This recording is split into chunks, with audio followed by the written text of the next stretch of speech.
भगवान गौतम बुद्ध ने कहा है कि प्राणी स्वयं अपने कर्मों का स्वामी है। वे अपने कर्मों की ही विरासत पाते हैं, अपने कर्मों से ही उत्पन्न होते हैं और अपने कर्मों के बंधन में ही बनते हैं। उनके कर्म ही उनके शरणदाता हैं। कर्म जैसे शुभ अशुभ होंगे, परिणाम भी वैसे ही शुभ अशुभ होंगे और उनके अनुसार ही भोग भोगेंगे। जो कुछ हमें भोगना पड़ता है वह हमारे किए हुए कर्म का ही फल है। नमस्कार दोस्तों, कैसे हैं आप सभी। आशा करता हूं कि आप सभी स्वस्थ एवं खुश होंगे। दोस्तों, आज की इस वीडियो में हम बात करेंगे कर्म के बारे में, अर्थात जैसा हम कर्म करेंगे वैसा ही हमें उसका परिणाम मिलेगा।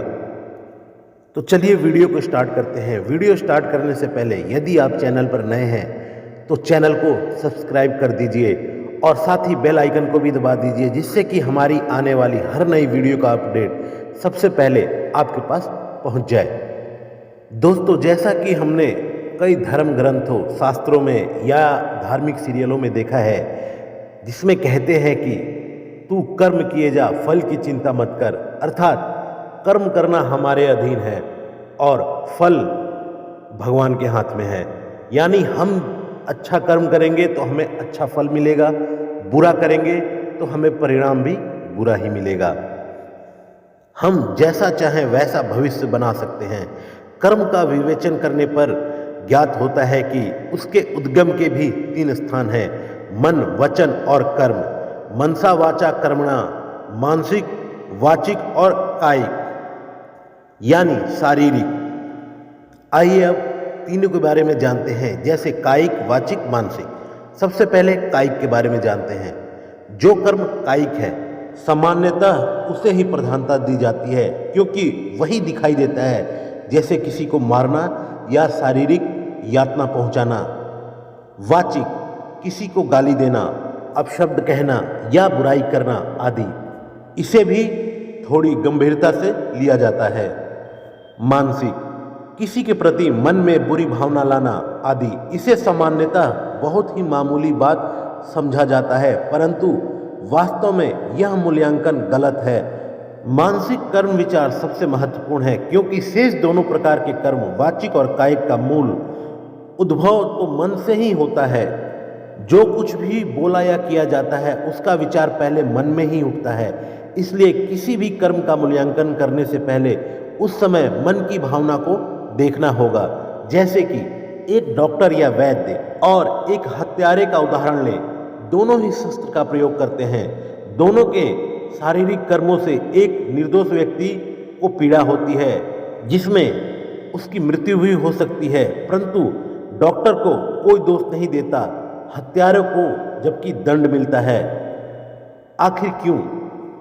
क्योंकि छुरी का प्रयोग करते समय डॉक्टर और हत्यारे की मनोभावना में अंतर होता है। एक की इच्छा उपकार करने की और दूसरे की अपकार करने की होती है। इसी प्रकार वचन की भी बात है। एक व्यक्ति दूसरे को मूर्ख या बेवकूफ कह देता है तो झगड़ा हो जाता है, परंतु एक पिता अपने पुत्र को मूर्ख या बेवकूफ कहता है तो कुछ नहीं होता, कोई बुरा नहीं मानता। इसलिए कहा गया है कि मन ही प्रधान है। यदि तुम बुरे मन से बोलते हो या कुछ करते हो तो दुख वैसे ही पीछे चलता है जैसे बैल के पीछे गाड़ी का चक्का, और यदि निर्मल मन से बोलते या करते हो तो शांति वैसे ही पीछे चलेगी जैसे व्यक्ति के पीछे छाया। कर्म राग और द्वेष के जनक हैं। हमारे मन की अनचाही होती है तो द्वेष उत्पन्न होता है, और मनचाही होती है तो राग। इस राग द्वेष का प्रभाव हमारे ऊपर पड़ता है, चाहे क्षणिक हो अथवा दीर्घकालिक, पर पड़ता अवश्य है। बार बार होने पर इनका प्रभाव संचयी हो जाता है। इस प्रकार उनके प्रति तृष्णा पैदा हो जाती है और यह तृष्णा संस्कार डालती है। एक उदाहरण से समझे तो हम इन्हें पानी, रेत या पत्थर पर लकीर की उपमा दे सकते हैं। जो संस्कार जितना गंभीर होता है वह उतना ही गहरा प्रभाव डालता है।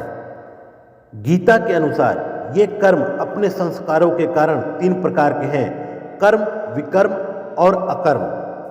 कर्म, जो कुछ हम प्रतिदिन बिना प्रयत्न के करते हैं, जैसे खाना पीना, दैनिक कामकाज आदि, उदाहरण के लिए आप एक मित्र से मिलते हैं, उसे नमस्ते कहते हैं और आगे बढ़ जाते हैं, यह यंत्रवत कार्य हुआ।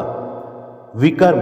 अब दूसरी स्थिति यह है कि उसी व्यक्ति को नमस्ते कहते समय आपके मन में उसके प्रति मंगल भावना, श्रद्धा और प्रेम भी है, तो यह कर्म अब विकर्म हो गया।